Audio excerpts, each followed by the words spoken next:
Dave was bragging to his boss one day. I know everyone there is to know. Just name someone, anyone, and I know him. Tired of his boasting, the boss tried to call his bluff. Okay, Dave, how about Tom Cruise? No dramas, boss. Tom and I are old friends, and I can prove it. So Dave and his boss fly out to Hollywood and knock on Tom Cruise's door, and Tom shouts, Dave, what's happening? Great to see you. Come on in for a beer. Although impressed, Dave's boss is still skeptical. After they leave Tom's house, he tells Dave that he thinks him knowing Dave was just lucky. No, just name anyone else, Dave says. President Obama, his boss quickly retorts. Yep, Dave says, old buddies, let's fly out to Washington, and off they go. At the White House, Obama spots Dave on a tour and motions him and his boss over, saying, Dave, what a surprise, I was just on my way to a meeting, but you and your friends come on in and let's have a beer first and catch up.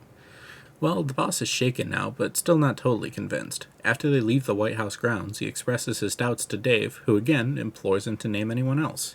Pope Francis, his boss replies. Sure, Dave says, I've known the Pope for years, so off they fly to Rome. Dave and his boss are assembled with the masses at the Vatican's St. Peter's Square when Dave says, This will never work, I can't catch the Pope's eye among all these people. Tell you what, I know all the guards will just let me go upstairs, and I'll come out on the balcony with the Pope.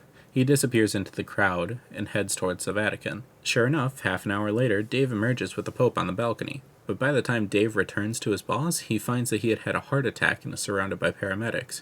Making his way to his boss's side, Dave asks him, What happened? His boss looks up and says, It was the final straw.